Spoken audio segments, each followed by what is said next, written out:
There, it's Rob again here from Developer Network, talking to you today about one of our features within QwikFeaso, being the construction cost calculator. Just going to pop in there for a moment.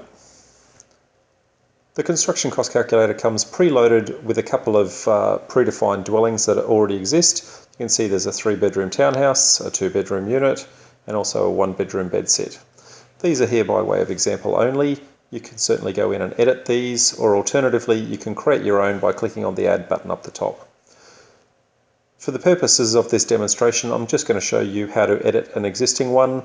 However, you can create one of your own at your leisure at a later stage.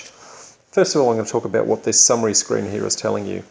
You see from looking from the top of the page down, you have a living area and construction area. Living area is exactly as it implies. That is the actual livable, habitable space within the dwelling, whereas the construction area consists of things like garages, patios, verandas, and the like. That's quite important to be able to differentiate between the two. Some builders will quote on the different areas on a different square meterage rate. Also, some jurisdictions and some councils may care about what is called a gross floor area, or GFA, in which case this is the living area of the dwelling. As we move down the screen, build difficulty, build quality, bathroom finishings, kitchen finishings, landscape finishings. These are parameters within the dwelling itself. When we go in and edit those, you'll see those. When we go and edit those, that defines the base build costs of that particular dwelling. Then there's a summary of what the cost to construct was, a summary of what the finishings are, and a total cost. And then underneath you'll see how that dwelling is actually defined. So there's 2 standard bedrooms, 1 large bedroom, 3 built-in wardrobes, and the like. Let's just go into that particular dwelling so we can actually see how that's actually defined. As you can see, these are the buttons that I was talking about before for your build difficulty, build quality, and the like. So we can set this as easy. Bathroom fixtures and fittings we could set as standard, and the like. We can also edit the name of the townhouse if we wanted to. We won't in this particular instance.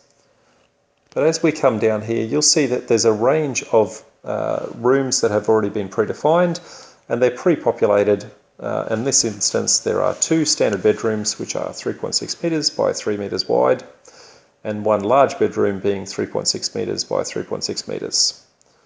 As you can see, if I keep scrolling, there are literally, I guess, tens of different kinds of room sizes and types that have all been predefined.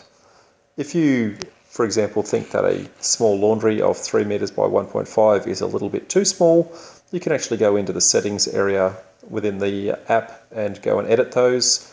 We'll talk to that on another one of our videos at a later point in time. But as you can see, as you scroll down, it's pretty much just a matter of select the particular area that you want, edit the value, and it will actually use those values to calculate the areas of the room and also the cost rates and the like. I'm just going to select back out of there, and if we had changed any of those, it would actually summarize at the top of the screen. In this instance, I'm just going to do a very quick add just for demonstration purposes only. I'm not going to put a lot of time and effort into loading this one up because I think you can do that for yourself. In this instance, I'm going to give this dwelling a name of test. I'm going to define the build quality as medium, sorry, the build difficulty I should say, build quality as high, and I'm going to say it's got 1 small bedroom. No more, no less, nothing complicated. I'm just going to hit save.